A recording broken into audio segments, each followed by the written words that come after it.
welcome to the fourth meeting, as Joe was saying. So I just thought I'd decorate the table a little bit. These are like flowers and stuff that I brought from my home. It just makes the place like a bit more pretty, I suppose. So my name's Owen, and I just thought I'd talk about more like awareness and understanding tonight, rather than psychicness, because that's Joe's speciality there. Really, you can't say I'm very developed psychic-wise myself. But what my forte seems to be is just having the teachings of Eckhart Tolle, having a quiet mind and being in the present moment.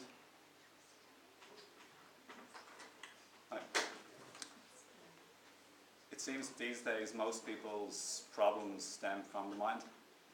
Well, actually probably everybody's problems stem from the mind and their emotions too. And the last 5.5 years or so I've been fortunate enough not to have basically any, more or less no problems in life.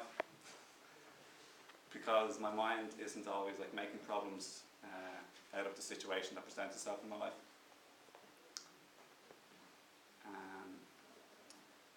And through various teachers and stuff, I've learned to understand my own mind and emotions and all of the conditioning that we've been given in this lifetime from our early childhood and stuff.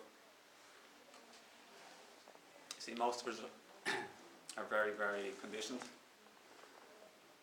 and we probably don't even realise the extent of our conditioning, funnily enough, which is kind of like the problem, I suppose you could say, because if you aren't aware of the extent of our conditioning and our judgments of people and life situations, if we aren't aware of how conditioned we are, then we don't really have an opportunity to be bigger than our thoughts and to not be controlled by our own automatic responses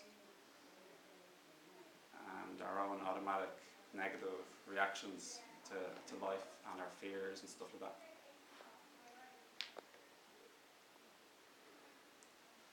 So,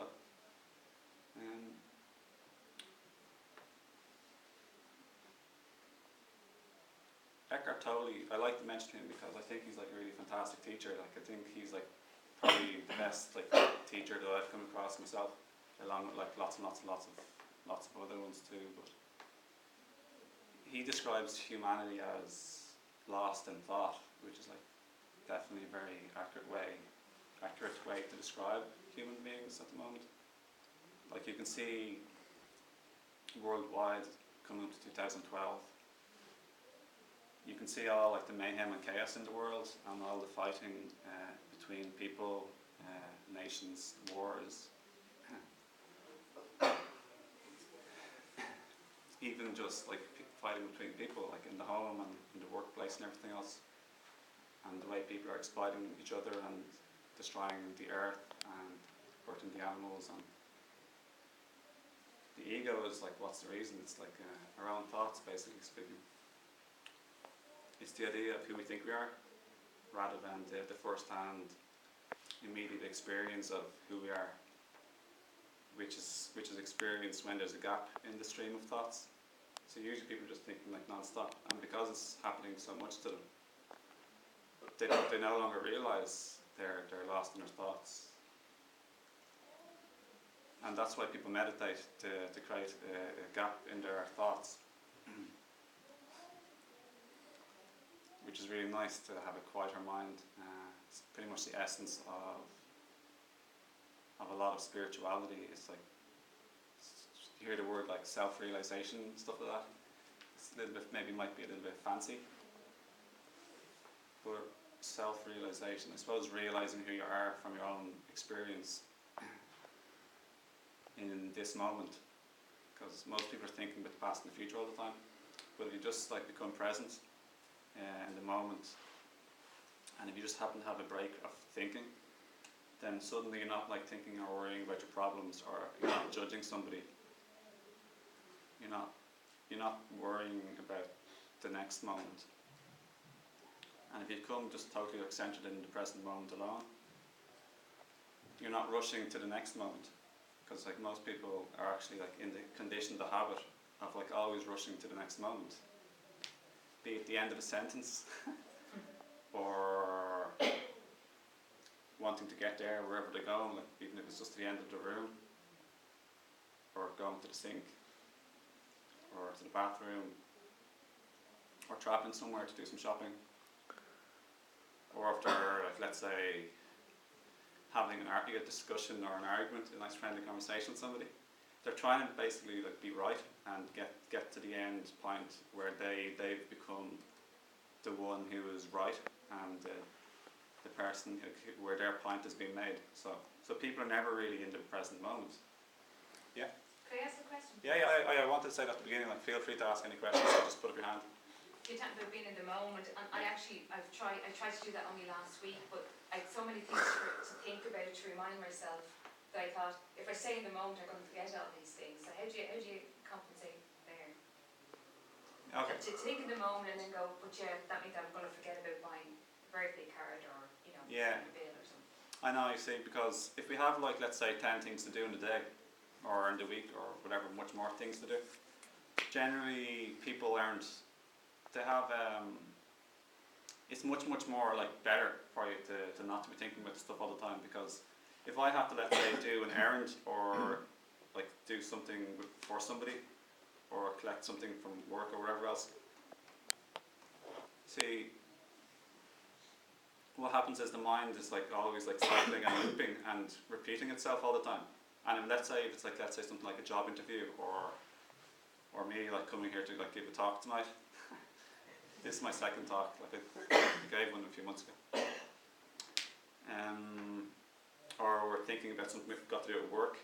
Like a lot of the time, this can be anxious thoughts. Like we're worrying about it going wrong, or what will I say, or like what will I do, or will they respond nicely to me, and a lot of this type of thing. So instead of just thinking about it once or twice, and then that's all you can do practically, the mind will think a million times about it, and 100 other different things, and repeat them loads of times. So it's constant mental chatter, and it just means that you don't have mental clarity to see one thing or another thing clearly. So in that sense, it's impractical, because you get over emotional or upset or worried or afraid, and you become scattered. Yeah, that's the word I was sort of thinking about. Instead of like focused. So in that sense, it is like very good thing to just to be present, because you get to feel much more peaceful, and you don't really have any of the worry and stuff associated with the future and the fears. And when you're thinking about the future incessantly, you do miss out on the present moment as well. Maybe that's part of the reason I brought these. Plants don't really think too much, I don't think. They don't seem to have any problems. They're just still. That's nice as well. They don't seem to hold any grudges, I don't think. They're not worrying about if the sunshine is going to come out tomorrow. But humans do seem to like spend a lot of their time doing this in life. What's the key then to, start from that, say, point in mind, say you have your good say, and you have, say, your kids running around and all, and it's not, it's not easy said and done, What's the key to getting 5 minutes a day, just to yourself, Yeah, well... Have you got kids? I don't know. So I can't like empathize with you there properly. Yeah, sure. Like that's fair enough. Yeah. Well, the more we can be present, the better off we will be, and the more peace we'll exude, and less like tense energy and stuff like that we'll have. So obviously that'd be very good for the children.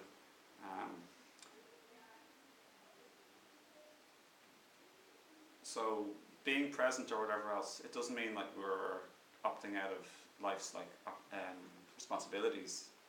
We get to enjoy life more. So can I ask me a question there? To be more present would just to move your senses into the present moment, and sort of like to watch your thoughts. See, in a way, we're not choosing our thoughts generally, or a lot of the time we aren't. It's like thoughts are like happening to us in a similar way to digestion is happening to us. We're not consciously choosing to digest. Just like has a momentum. So suddenly, like the way a dog catches a sniff of a scent, one thought can suddenly lead you on a huge trail, like sniffing all the way like a dog off to the horizon. where the dog completely, you can see it loses like total like perspective of everything else, and it just has a tiny little perspective because it's caught a scent. And you can see it like it's no awareness of anything else, and it just keeps getting wandering off in all different places just because of a scent. And in a way, like the mind is like that too. Suddenly we think one thought about what am I going to like have for dinner, I'm hungry, and the next, suddenly 10 minutes later we just like suddenly wake up and we're like maybe anxious or tense because our thoughts have led on to like our like how our life is like so awful, and how everyone has been mean and abused us in the past, and this, that and the other. So yeah, just become aware of a thought, like become aware of like your thoughts, especially if it's making you feel emotionally uncomfortable.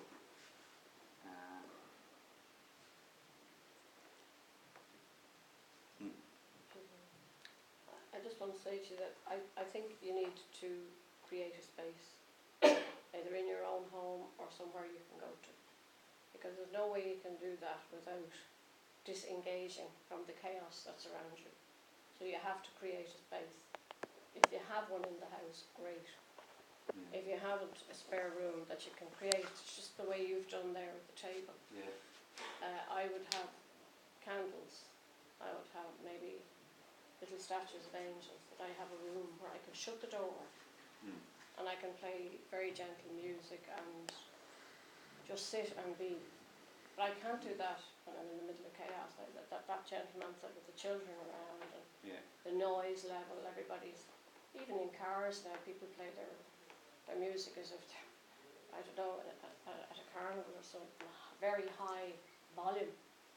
So, I mean, you need to create a space where your mind can be quiet for a good 30 minutes. I think you need to quieten your mind.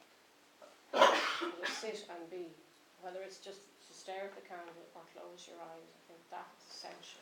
You never quieten your mind in the middle of chaos, I don't think. Possible. Yeah, well, it's definitely, for me it isn't anyway. Yeah, sure. It's really a matter of practice, so to speak. Practice. Like the so-called like people who become really good at this, they would have a totally still mind, like in any situation. But that's like very distinct, different level. Very rare. So the good thing is to practice in the easy moments. Practice being present in the easy moments in life, the quiet moments where there isn't any disturbance or turbulence. It's just their thinking, their way of thinking. Like everyone is created equal, so no one is different to that. So if people are saying that, like even going back to the Shaolin monks, it's their thought, you're talking about thoughts, it's their thought process that has them, they're saying, I can do this, you know what I mean? But like if someone's at home and there's so much going on, it's like practice, everyone's practice.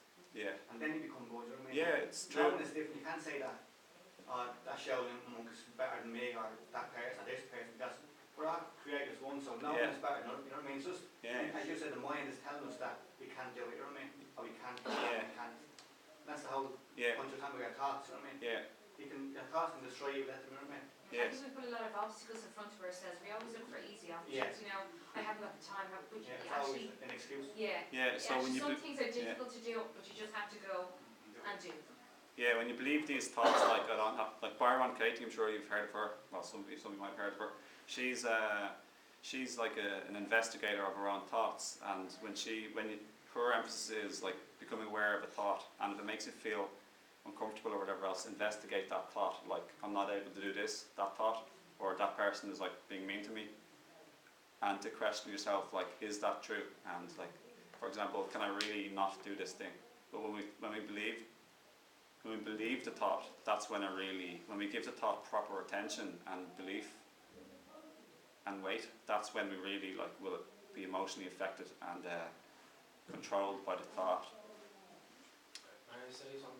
Sure. There's one thing, that we are not the thoughts, but we are not separated from the thoughts as well.